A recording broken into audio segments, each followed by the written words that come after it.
Alright mga boss, mga sir, magandang araw po sa inyo. Magandang hapon. Hapon po dito ngayon sa San Antonio, Zambales. Nandito ako sa Pundakit. Isa sa mga unang sumikat na coastal area po ng Zambales, itong Pundakit, San Antonio, Zambales. Ano po? Bago natin simulan yung video mga boss, yung mga may properties po dyan na for sale at gusto nilang madagdagan yung exposure sa market, ano po, tawagan niyo po ako. Vlog natin yan para mas madagdagan ng exposure sa market, mga boss, mga sir. Alright, nandiyan ang aking contact details. So, nandito tayo sa isang property na ipapakita ko sa inyo. Ito po yung daan. Nasa 2,600 plus itong property. Ano po, ilalagay ko na lang sa description ng video yung iba pang detalye tungkol sa property na to. Umalis po kasi yung foreigner na may-ari, yung Dutch. Alright, dito muna tayo magsimula, no? Anyway, ang napansin ko, malapad ang kalsada. Diba? Mahaba. Meron silang windmill, although kailangan daw yung ipaayos. So may supply ng tubig dyan. Itong area na to mga boss, ito, nilalakaran ko ngayon. Pwede pa kayo magpagawa dito ng accommodation actually. No? Mga A-type na accommodation papunta dun. Kasi malapad po yung kanyang beachfront, eh hindi naman pwedeng tayuan ng concrete structure yung beachfront niya. Malalaki po kasi yung accretion eh. So ito, nasa ano to, tingin ko 1, 2, 3, 4, 5, 6. About 6 meters wide to, 5 to 6 meters wide ano. Malapad siya mga boss. Pwede niyo siyang lagyan ng mga A-type na kubo dito. Meron pa kayong enough. Tapos doon ang parking space yung pinasok natin kanina doon. Okay, meron pang enough na parking space doon. And then paglagpas dito sa windmill, pwede nyo tayuan ng ng structures. Masigit niyang kalapad do. Kahit na walking distance na lang dito. Diba? Mga A-type structures yan. So maganda ang potential ng property. Bahala na yung architect nyo dyan sa pagde-design. Pero yun ang nakikita ko dito to increase your accommodation. Diba? Yan. Pwede nyo tayuan dito ng mga structures pa. Alright? Ayan o. Ito yung building nila, yung kanilang accommodation. Ayan. Yan. Medyo unique yung configuration ng property. Pa-letter L siya. Ayan o. Ito, pwede pa kayo maglagay ng accommodation din dito. Facing sunset, facing the beach. Okay? Ayan o. Oh, di ba? Doon ngayon yung parking space ninyo.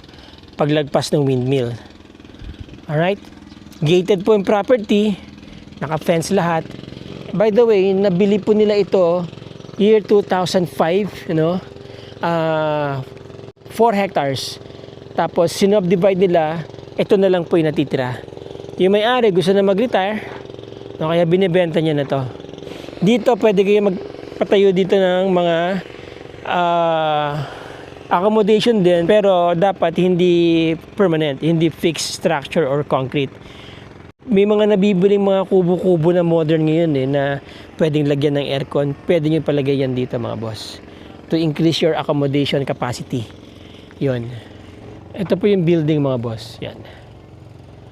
Okay? Lalagay ko na lang po sa description kung kasama po yung mga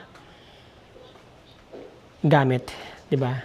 Ayan. Ano lang yan, temporary? Temporary kitchen. So, ito po yung accommodation, mga boss. Alright.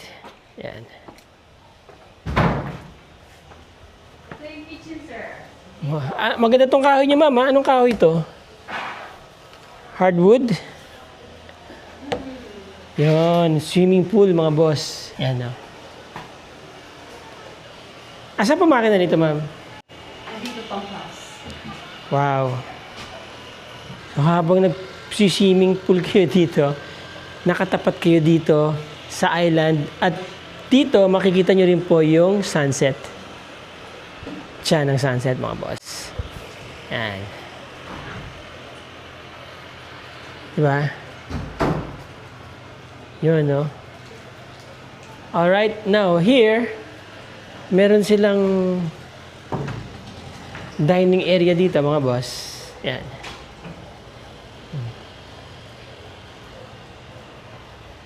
May kitchen na rin pong kasama. Naka-granite, ano. Unique yung style ng resort mga boss, ha.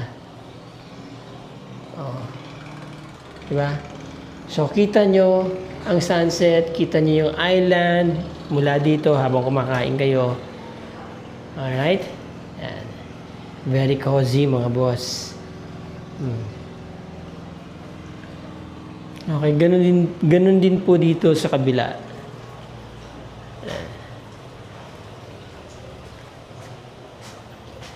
Yun. No? Parang samgyupsalan. Ano? Unique din ang pagkakadesign ng kanilang pintuan, mga boss. So, hand carved. Hardwood, mga boss.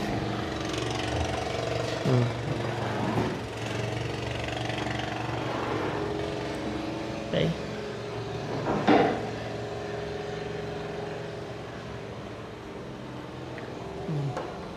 So, granite. No? And then, ito hardwood din to. Palagay ko, kapal, oh. Ayan. Habang nagluluto kayo dito, di ba, na-enjoy ninyo, kumakain yung mga guests ninyo,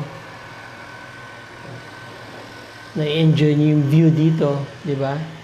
Camara and Capuanes Island. Pwede kayong offer ng tour, island tour din at the same time, malapit lang, oh. Madami naman bangka dyan. Okay? And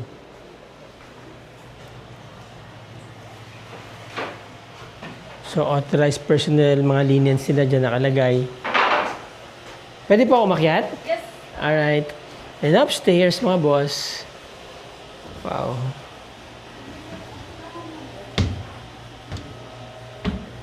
Yeah.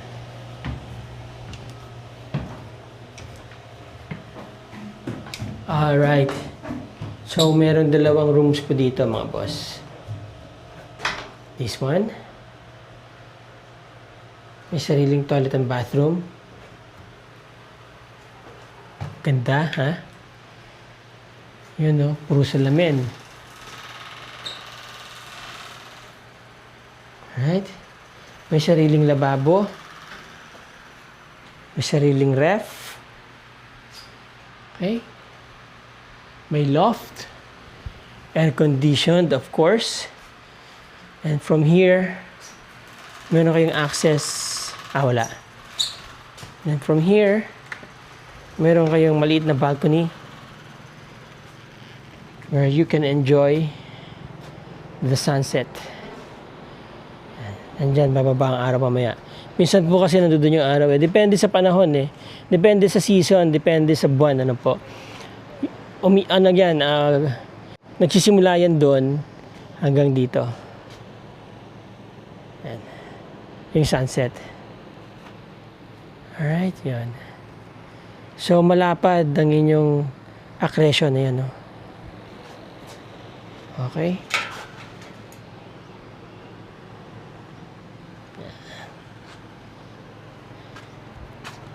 Heavy duty ang kanilang PVC, ano. Tapos smoke glass. Kaya okay. Yan, nagdadagdag ng coziness dito sa loob.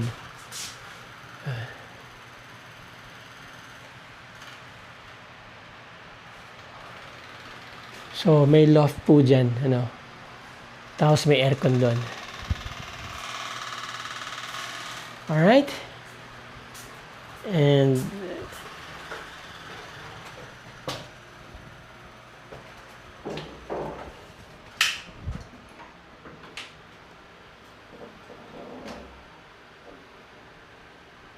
there you go. Ganda ng pintuan. Solid na solid. Oh, daming salamin, no? Pati dito may salamin. Kaya parang maluwag siya tignan eh. And then may another room dito. Room 1. May kanya-kanyang kontador oh. Yung kwarto, napansin ko lang oh. Wait, tingnan natin dito.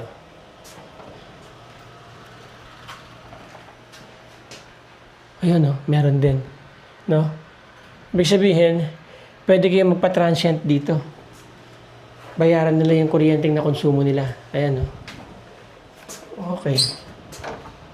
Yun. Wow. So nice. Dito may access sa pool mga boss yata. Tapos may loft din dito of course. Yan ah.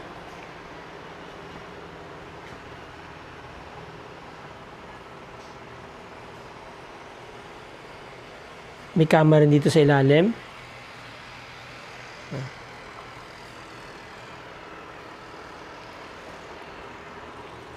And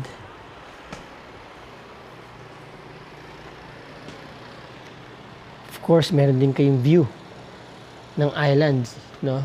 At ng sunset. Ang ganda dito mga boss, ah. Okay. Yun, no?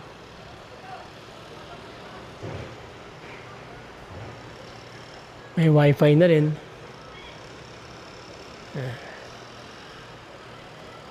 Tapos may parang hammock dito, ano? Pwede kayong mahiga dyan. So dito mag-relax, basa-basa kayo ng libro. And then another room here. Same layout mga boss. Yan o. May pinto doon, access, no? Hagdan na yan, pababa. May mga bunk beds. 1, 2, 3, 4. 4 beds dyan. Meron din dito. Okay. Television. There you go. Yun. Very relaxing dito mga boss. Very unique tong building, ano? Ang ganda ng pagkaka-design nila. Sa labas parang ordinary lang eh. Pero pag pumasok ka sa loob, may wow factor po siya mga boss. Mayroon siyang wow factor. Fixed glass po yan, ano. Tsaka heavy duty yung mga ginamit nilang materials dito mga boss, ha. Parang imported to. Mabigat eh. Tapos maganda ang salamin. Oh. Nice, ha? Meron kayong sariling sound system.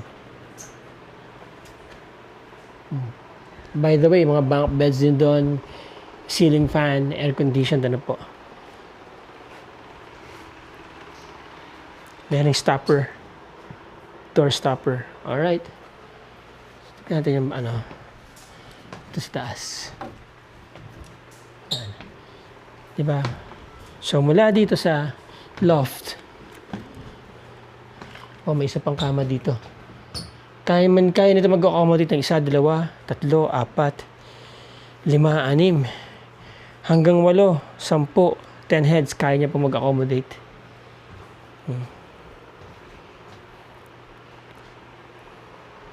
Alright.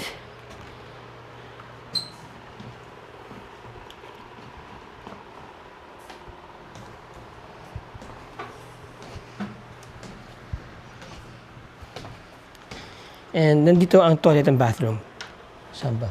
Dito. Nandito po yung toilet and bathroom mga boss. Okay may salamin dito Alright. Yun. Toilet and bathroom. There you go. Yun. Laki ng shower mga boss. Tignan nyo naman yung tubo. Solid.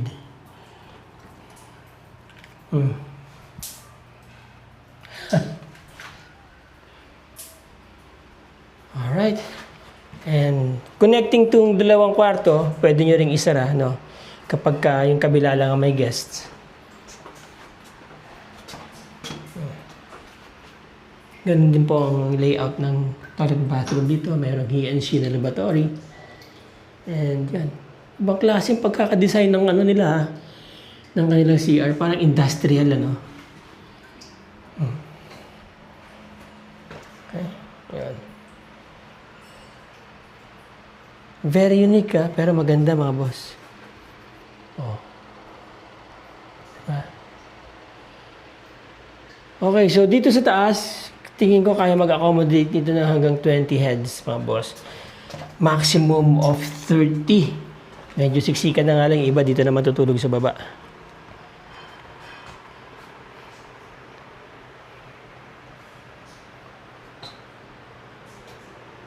So nice. Ayan. Mamaya, sunset na po dyan mga boss. Okay. Alright. There you go. Maliit lang yung building, ano, pero tingin ko kaya nito mag-accommodate na hanggang 50 heads all maximum accommodation. 30 heads. Ma'am, ang maximum accommodation nito 30 heads. Kaya? 42, buong building. 42 boom building. Oo, yan o, yung mga ganyan o. Ito yung meron yung kay Gaudi sa ano. Oh, alright. Ano to, parang may pagka-Italian? Yes. Oh. So yung si artist na si Gaudi. Oo. So, doon nang galing ang inspiration niya. Pati itong mga to. Yes, yes. Oh, meron pa pala dito. Pati sa kabila, wala na. Dito lang. So, you have like 3 rooms, no? 4. Oh, nice. So, this one has access to the swimming pool. Immediate access. Yung loft walang access kasi usually ano lang to for... Ah, okay. Oo, meron kang Juliet balcony dito. Of course, Oh. you also have a nice view. Yes. So, there you go mga boss. This property is for sale. Again, recap po tayo sa property mga boss. Nasa 2,600 square meters po or more itong total area. Doon sa may right of way, malapad pa po yun. Pwede pa kayo maglagay ng mga accommodation structures doon. Itong area na to, accretion po ito. Pwede nyo magamit ito. Pwede rin kayo maglagay ng mga kubo-kubo dito for added accommodation na rin. Kasi every summertime, marami po talagang pupunta dito sa lugar na to mga boss. Okay? $1 million view, sabi nga ni ma'am, itong mga islands na yan, ano po, Camara and Capuanes Island. Yung mga interesado dyan sa property na to at gusto makita, nandiyan ang aking contact details mga boss, mga sir. Usap po tayo. Alright? So hanggang dito na lang ang ating video, mga boss, mga sir. Again, maraming salamat po sa inyong time. Maraming salamat sa inyong panonood. Let's be grateful every day mga boss, mga sir. Till the next video. Ciao!